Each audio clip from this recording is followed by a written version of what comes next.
who belong to the world. They are humanitarian creatures. Saturday, well, let me tell you what happened to me yesterday. Standing there in front of the right down at the corner from the Art Institute. So I'm standing there, and the lady says, well, you know, I understand your cause and everything, but I have a daughter, and I don't think my daughter should have to watch these pictures of these aborted children. I should have a, I said, you know what, do you know that you have children that were bombed in Iraq? Every week, KNTV showed little children blowed up because of a president that said, go to war. I said, and then you're saying that, you know, these pictures disturb your little child.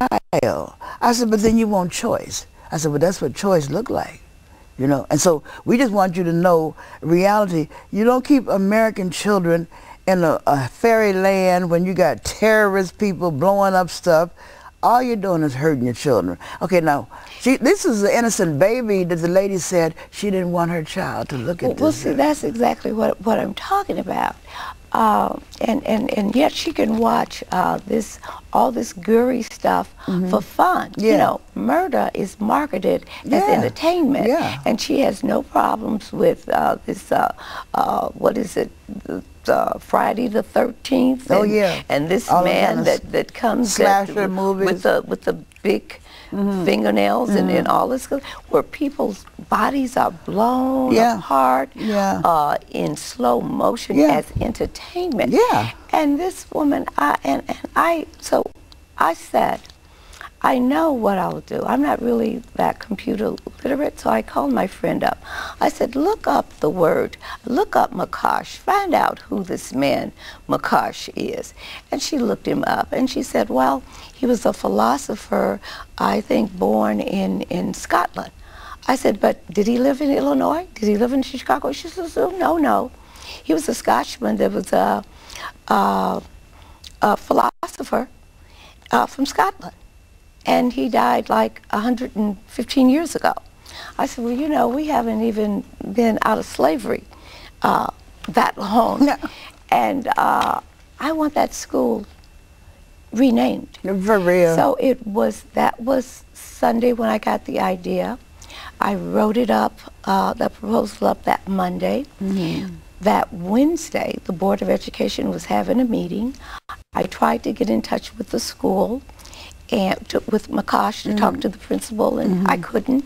So I said, well, I have to get this in July because August is going to be the dedication, and we won't be back here in time if I don't get it in this Wednesday. So I made the proposal. I said I would like to rename Makash Elementary into Emmett Till Grammar School because the children can identify with him. He's somebody from the neighborhood. This Makash has been dead for some 115 years and nobody knows anything about him. He wasn't from Chicago, he wasn't from Illinois, and his name shouldn't have been on that street in the first place. So, and the street was green too, wasn't it? No. Well, it wasn't brown. No. It was street, right? This was the school. This was when I put in the proposal to rename Makash into Emmett Till Grammar School because I said, if I name a school after Emmett Till, then all the little grammar school age children, like that lady's two little girls, will have to know who this person Emmett Till is. And that will be a name, a school named after a child. Because how dare that woman pollute children just because they came through her. They didn't come from her. And she has no right. This is why I asked you to wear purple, and you got on a beautiful purple. Because that purple is, that color purple for all this murder, children and murder. We're supposed to wear it on Wednesdays, and I'm going to make it well, you know, you go to Facebook and see what everybody's, I know this Wednesday was the most important time to wear it right here July 15th because of something that's going to happen here this coming weekend. I just kind of let that case go because, that little girl, and so the same thing with Emmett Till. You know, I got only pictures I have that I read Emmett Till and Zora Neale Hurston. You've seen that when you go to my house. You see Emmett Till, because it never was justice. The people died. It's just never. You know, the Lord knows. You know. But you know. But you know, we the point is those. See, it should be a green street. It's like, didn't he start the civil rights movement? See, no, well, you have said that before, but let me just tell you how I felt about that. The 3 days of respect, as I said, back in 1968 when Dr. King was assassinated, I started wearing the color black every April 4th, and it was a day of respect for the shedding of innocent blood, not because Dr. King was assassinated that day, but I was thinking of slavery victims, present innocent victims of violence, survivors of rape and incest, and missing children. We do wear that black on that day, don't we? And missing children who are potential victims of violence. And as an organization, since that is one of the 3 key principles of the American Civil Rights Renaissance of the 60s, we wear that, and since 1984, and that's been now. Just hold up. Now, the April, we're going to present this date. We're wearing black, all black on April the 15th. And victims, the victims of violence. No. What is it? What day is it? Today is Wednesday. No, I'm talking the 13th. You keep calling it the 15th, but I wanted you to know that today is the 13th. Today we're doing it for Caylee and the murder and the abortions. Exactly. Okay, no, but I say today is about the purple. Okay, it's still about children, but we do something with black on some days. What is that? Yes, April the 15th. The days of respect. The days of are respect. January 15th. Principles of Human and Civil Rights. We wear the color white, and it's a day of unity, respect, and remembrance for all the unsung humanitarians. Okay, say it slowly because I want people to remember these colors and these dates. Okay. They're called the Days of Respect. January 15th. January 15th. Humanitarian Day. Humanitarian Day. What color? Color white. Visually affirmed. Color white. Just a minute. Hold on. Color white. See, I want this to stick in people's mind. January the 15th. Every January the 15th, the color white. No. Right. It visually affirms the principles of human and civil rights. Okay.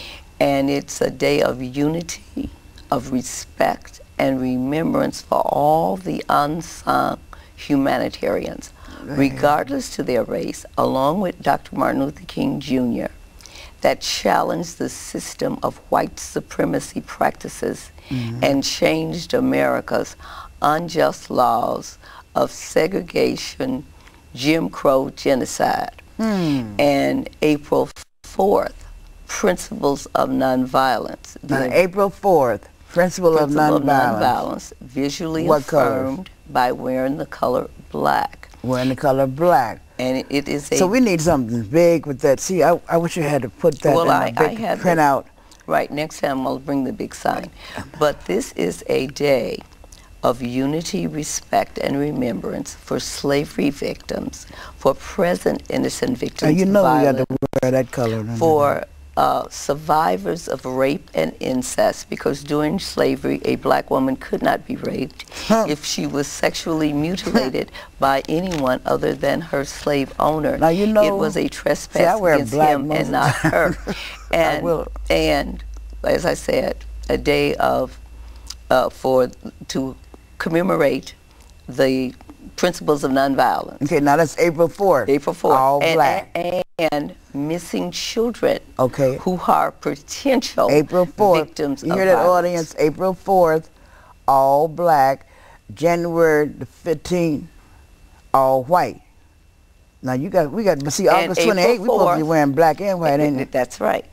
April 4th, that is called Dream Day. Dream Day. That's Day. Right. No, right. And we have had what we called a Dream Day Quest, which was a procession playing the Dr. King I Have a Dream speech in its entirety. But this is a day... Wait just a minute. I've been with you with that. April. I've been a dream day. August 28th. August 28, 1955 was the anniversary of the kidnap lynching of Emmett Till. Right. August 28, 1963 was the anniversary of the March on Washington. And August 28 is your birthday. Yes. And August 28th is your birthday. You're the Earth Mother for real. You know, and so we're going to wear the black and white on that August 28th. I do every year anyway, though. Right. I even marched in the Marcus Garvey with that, what I had on the Deborah black and white. I am Deborah. It's still black and white I wear, you know. Black and white visually affirms the spiritual and moral principles of righteousness, justice, peace, peoplehood, and cultural coexistence. And so Dr. King was always saying, black and white together we shall overcome. And we do that in the spirit of what we call WAO, W-A-O. It simply means we are one. Hallelujah. So this August 28th is very special because they will be unveiling the Dr. King statue in Washington, D.C. And it would just be wonderful if one time people joined in with Global Committee commemorating King Days and around the globe wore the colors black and white. I'm going to ask my audience to do that on August 28th. This is a shout out to everybody in Chicago. And CAN-TV reaches 1 million people. Matter of fact, you don't know where CAN-TV might reach because, you know, I'm going to be on YouTube with my shows. So you're going to reach the world. And hopefully this video will be up. This video will be up so you can hear this worldwide on August 28th. Black and white, please. On January the 13th, white. January 15th. Okay, let me get that day right. January 15th. Dr. King's actual birthday. Oh, it's not the third Monday in January, but January 15th is his actual birthday. Okay, all white. All white. And then on April the 4th, is the actual anniversary of his assassination. He was assassinated April 4th, 1968. That is the actual assassination date. And August 28th is the actual date of his march on Washington. Hallelujah. So we commemorate his birth, his death, and his dream march. His birth, his death, and his dream march. Okay, his birth, white. January 15th. January 15th. His death, April the 4th, black. And his commemoration, August 28th, black and white. You get those colors? Those colors, and the world should, and purple, the color purple for all the victims. And they're talking about they might have a Kaylee's law because it seems that the mother is, in this case, is getting ready to, she's smiling, I don't know, you know, but I know for a little girl to have been dead for a month and then, I mean, missing and then you just all of a sudden, and I'm not going to throw accusations because they said the same mother is pregnant. They said she's pregnant now. Anytime the inquirers say something, you can believe that it's probably true because there's no point. I'm glad they didn't give her the death penalty because she's bringing forth another child into the world, you know? Well, who's the father? She's been locked up for some 3 years. Well, well, you know what goes on inside the penitentiary now. Maybe it's a judge. It could be one of them judges. Somebody hasn't been doing their job. Look, it could have been one of the judges. Somebody, I bet that girl pregnant though. For 3 years. Then where are the guards? We know one thing. Didn't any female inmates impregnate her? Well, we know that for sure. Well, so where did she get the sperm from? Well, you know. But in any case, but they said the inquiry is saying that this girl is pregnant. That's another subject. But the days of respect, principles of human and civil rights. Children have a right to life. They have a right to a mother and a father because that's what they are made up of. Psalms 139, 13, 16. They have a right to not have innocent bloodshed. So those is what the really Days of Respect was about. The principles of human and civil rights, January 15th, Humanitarian Day. Principles of Nonviolence, April 4th, Victims of Violence, Holy Day, August 28th, As you say